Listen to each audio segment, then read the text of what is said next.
Ben enjoys helping candidates running for office. Make it loud for Ben Steffen!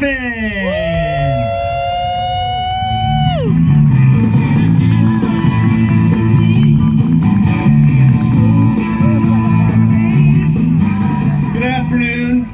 My name is Ben Steffen. I do farm, and I'm at a point in my life, like many of you, I'm not going to be silent. Woo! Listen up, Pete Ricketts. Listen up, Jim Pillen, Mike Flood, Adrian Smith. We're bringing the news, all right? Anyone who's talking about living in a golden age of agriculture or anywhere else is delusional. Now let me tell you a bit about rural Nebraska and agriculture. Let me point out some choices we have going forward. You know, fertilizer's been in the news, and we're buying, on my farm right now, we're buying and applying fertilizer for this spring's crops. And in the last 30 days, it's shot up, and for my farm, that means an extra $50,000 on my farm alone.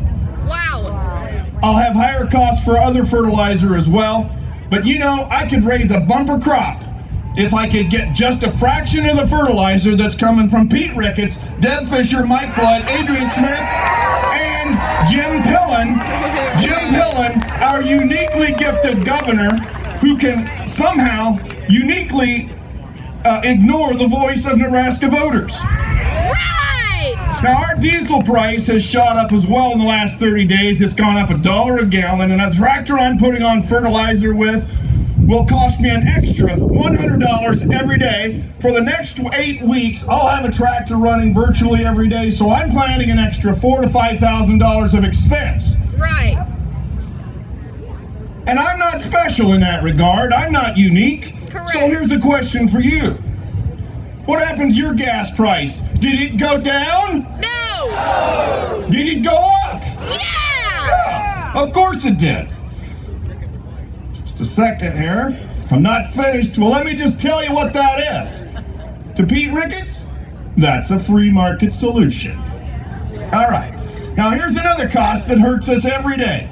Every erratic tweet and announcement from Washington, D.C. drives the grain and cattle markets wild. I have rancher friends in the Sand Hills that deliver calves to market and find out that overnight an announcement tanked the cattle market and cost them thousands and thousands of dollars. We farmers deliver grain mid-afternoon and find that announcement in D.C. this morning wrecked the grain markets. The chaos coming from Washington, D.C. is costing us real money. And it's painful. And hey, how about the tariffs? How are those working? Now listen, China was our biggest market. And they've invested in South America, in infrastructure to load soybeans in South America, and so the United States has become the supplier of last resort for the last bushels they need. This is a market we spent decades opening up. And we've squandered that opportunity. Our competitors have taken that advantage away from us. It's absolutely what you might call a Trump trade tariff train wreck. Right. Now, maybe tomorrow, the plan will be to send our extra grain to our newest acquisition in Greenland. And if we find that in a tweet tonight, you can bet Pete Ricketts will say, that's another free market solution. Now, when the Republicans in Washington, D.C., and the ones we sent there, voted to let the expanded health care tax credits expire, they jacked up the price of the health insurance that farmers and most of us pay. My wife and I paid last year $17,000 for health insurance for the two of us. Yeah, that's And right. this year, $32,000 for my wife and me. That's why I don't have any. This bill they rammed through last year ripped money away from hospitals, and especially from smaller rural community hospitals. And take note, since 2020, we've lost 19 nursing homes in the state of Nebraska. And 15 of them have been in rural communities. The Republican cuts to Medicaid spending in rural areas will be over $150 billion with a B over the next 10 years. They put 50 billion back into something they call the Rural Health Transformation Program. Let's see. Okay. We cut 150 and we put back 50, and they want to be healthcare heroes. At this rate they're going, if we give them another crack at the transformational healthcare program, we'll have nothing left at all. We have a lot of problems in agriculture and in rural Nebraska, but they are largely the same as the problems you face, we all face, whether we're in rural and urban, whether we're rural or whether we're urban. So, let's cut to the chase. Now be honest.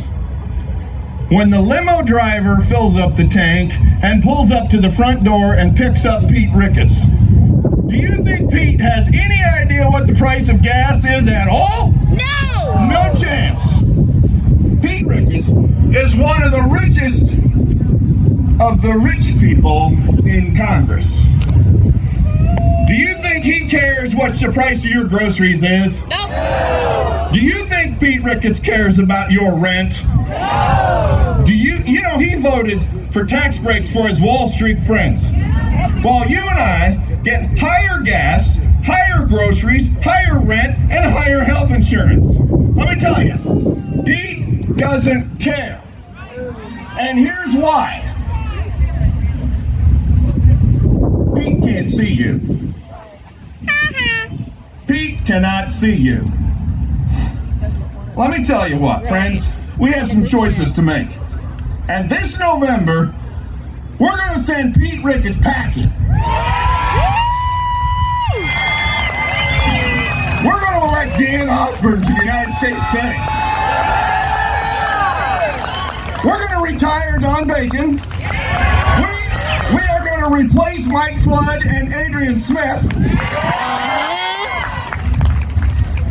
And wait for it, we're going to fire Jim Pillin. And we're going to replace him with Lynn Walls. Lynn Walls is going to listen to us and respect us. We are going to elect people who listen to us and represent Nebraska. All right. Thanks for listening. I'll see you in November. Thank you.